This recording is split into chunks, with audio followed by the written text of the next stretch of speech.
What's up, dudes? Welcome back. I'm Bulldags Hunter, and today we're kicking off a brand new series. Take every fight, brawling on a budget. I love to feed, so in this series we're flying cheap, but dangerous. Each episode I'll show you a low-cost fit, head into faction warfare space, and take literally every fight I come across. No backing down. We'll break down the decision-making as it happens, why I take the fights, or maybe shouldn't have, how I approach them, and whether the fit actually holds up under pressure. So let's get into it. So to kick off the series, we're starting with the Vexor, a fun and super cheap T1 cruiser that punches way above its price tag. Thanks to its drone bonuses, the Vexor is actually really flexible in how you can fit it. You can go all in on damage, stack up on tank, run it active or passive, or even get a little bit cheeky with a Neut fit like we're going to be doing today. So like any weapon system, drones have their pros and cons. You can get solid tracking, so decent application to smaller targets, and you can swap damage types on the fly, but the big drawback is that you can be defanged. That means drone management becomes critical, and if you're running an active tank on top of that, now you're juggling multiple systems mid-fight, which makes the Vexor a little bit more skill-intensive than it looks. Lots of buttons to push and keep track of. But alright, let's take a look at the build I'm going to be taking out today. It's the dreaded Neut Vexor. This thing will not make you any friends, as it is not fun to fight, but it can punch way up. This one's all about draining cap and staying alive just long enough to watch them shut down. So we're running a buffer tank with an ancillary armor repper to buy us max time for the Neuts to do their thing. So starting off with the high slots, we've got 2 meta-medium Neuts and 2 Tech 2 small Neuts. This is for fitting purposes, and running all those Neuts really eats a lot of your cap as well. So the mediums are going to do the heavy lifting, while the smalls will help keep the pressure on, especially against their smaller targets. Then moving into the mid slots, this is a full brawler fit, so we're going with a 10M and Afterburner. That should give us range control and scram range fights, and it's going to free up some fitting over an MWD, as well as not give us a cap penalty that the MWD has. So along with the scram and web, we should be able to scram kite and reduce even more of the DPS that's coming on us. Then there's a medium cap booster with 800s to fuel both of our Neuts and the Ancil Repper. Now, there's always a risk of getting kited when you go with an Afterburner, but that's a trade I'm willing to take for the control this is going to give us up close. Then moving into the low slots, we're packing an 800mm plate for buffer, a drone damage amp to keep up our pitiful DPS, a damage control, and a Energized Multispectrum hardener. That combo is going to give us a solid resist coverage, and it's going to turn our repper into about 15,000 more EHP, plus any reps after we run out of Ancil charges are just going to be bonus EHP. Then moving into the rigs, I kept these Tech 1 to keep the price of our fit around 50 million ISK. We've got an explosive rig to patch the resist hole and 2 Trimark pumps to boost the buffer, though you could probably get away with 3 Trimark pumps and just pick your fights to only Galente and Amar ships, which can't really shoot into your explosive hole and are very cap reliant. But the Trimark pumps don't hit our power grid like the Repper rigs would, so we don't have to sacrifice any slots for fitting modules.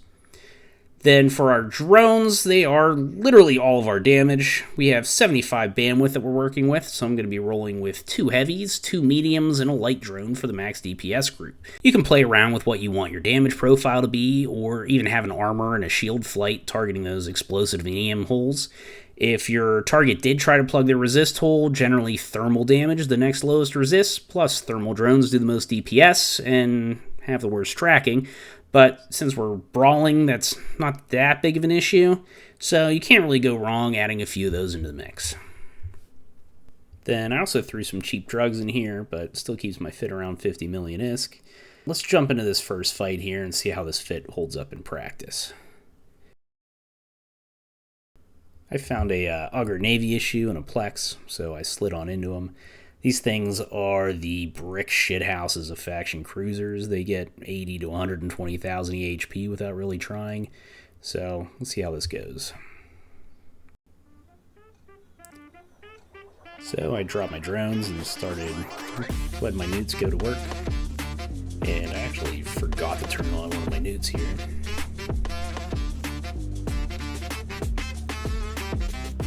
Then I was expecting to do more damage since Augur Navies do about 500 DPS, but I think my ABU is actually mitigating a good bit. But as you can see there, his Warp Scrambler just dropped off for a second, so he's probably having some new problems. And he's now totally dead.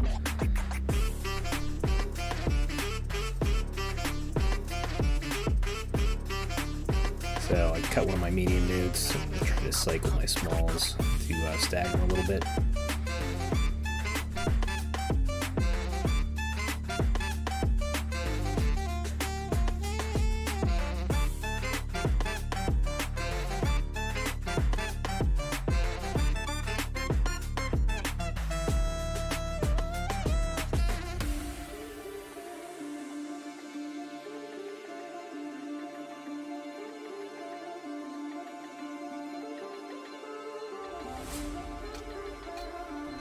Now, I made a mistake here and wasn't paying attention to my D-scan, so a Mollusk and a Cat Navy slid into me and I didn't notice. So I cut my neuts because Cat Navy's doing a ton of damage. I wanted to kind of focus on him and try and get his DPS off the field because his Augury Navy is capped out. He's not really doing much. But it would have been really smart to have turned on my Repper a little bit sooner. Get a misclick there.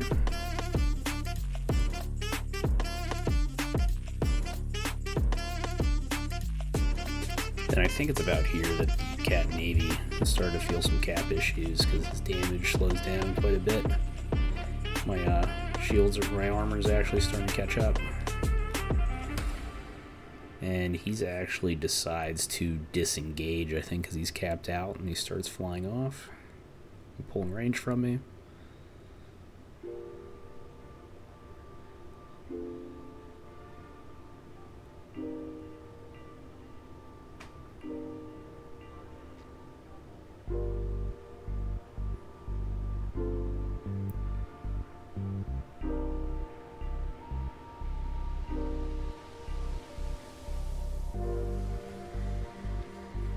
So the Mollusk actually dropped some Dishonor drones on me and hit his first cycle there and jammed me. Pretty much right as the Catalyst was getting taken down by my drones. Luckily I didn't have that locked. So then I made a big mistake here though and didn't turn off the auto reload of my Ancillary charger, so I wasn't able to rep this whole time. So I'm just slowly going down. Where if I had that even empty without Ancillary charges, the Repper would have been pretty much saving me right now. Then I could have easily disengaged here and warped off, but I have this bad habit of going down with my ship every fight.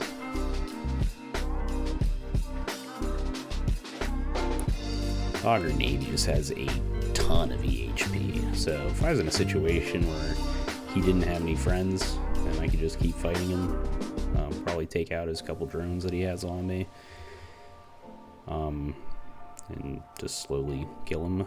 It would have worked out, but he had some friends that kept trickling in, so ended up being a little bit too much for me.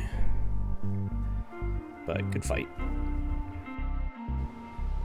Then here in my second room, I jumped into a gate camp, but they ended up being a bunch of scrubs and was able to make it back to the gate.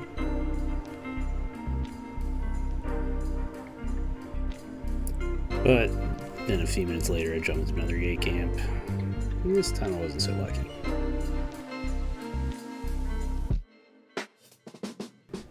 So that takes me to my third room. I had a suspect timer from sliding into some plexes, and this Tholos wanted to fight, so this is take every fight, even though he's an 800 mil ship. So I figured I'd see how it goes. I was a little slow in getting my drones out. And then one of my Praetors decided not to fight. But you can see he's already having some cap issues with his scrim turning off.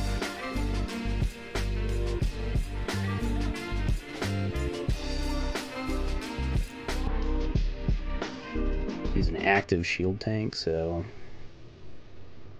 you can see right here is his last little burst of repping, and then he starts to break.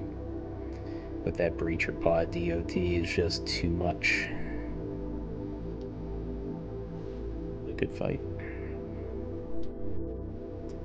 Then rolling into my fourth room, I actually wandered into a exterior Navy issue, which is really best case scenario for this ship to be able to punch up to. I set my orbit to 6,500 meters so that I could kind of scram kite him and go and make the tackle, drop my drones. This worked out really well for me because he started off with really bad positioning. He wasn't right on where you slide in, so I was able to scram him and web him, you know, at range. So I was able to scram kite him here, and he's a little bit AFK.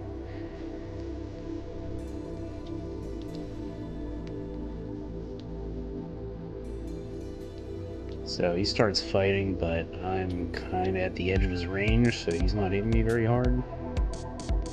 And I already have a couple Neut cycles into him. And I've already shut him down.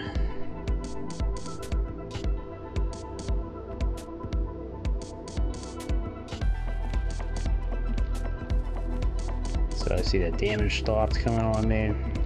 So I cycled my Neuts. Spread them out a little bit. Then at this point, he's pretty much dead in the water. There's nothing he can do. So since he's a blaster ship, he's completely cap reliant. So unless you get a cap booster, there's not really any way for him to get back into this fight. This type of fights this fit really shouldn't, because it doesn't matter how much bling he has on his ship or how many skill points he has. Neuts are really a great equalizer. It allows you to really punch up quite a bit. So, good fight. I don't know if you would agree, but a win's a win.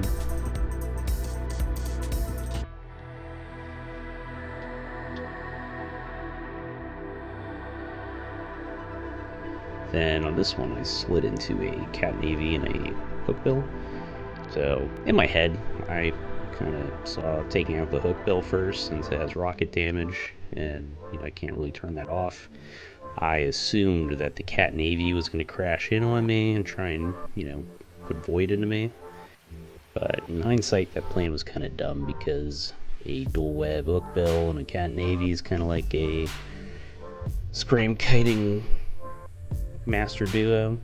So he ended up staying in null range, and I wasn't keeping track of my D-scan, and a second Cat Navy slid in behind me, so didn't really go well for me at all. Then moving to my last fight here, I found a Vexor Navy issue, which was probably a really bad idea to slide into. It's just a better version of my ship, and I don't get any kind of bonus or advantage from having Neuts. He's drone damage. He's probably still going to kill me. But he had a Recon hidden in the Plex with him, which if I took 5 seconds to check local threat before sliding in, I would have been able to see that there's a player who recently used a VNI, and he has an obvious ult that was in a curse. So I could have saved myself a little bit of trouble.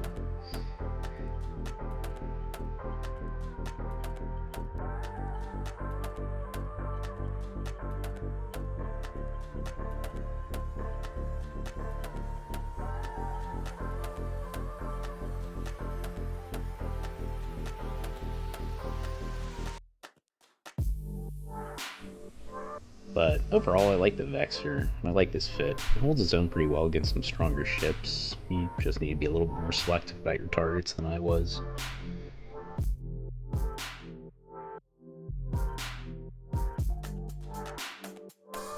So, this fight went about as well as you'd expect when a curse starts neuting you out. But, hey, solo PvP is a gamble. That's why I take every fight. So, if you enjoyed it, hit like and subscribe so you don't miss the next one. Thanks for watching, guys. Fly dangerous.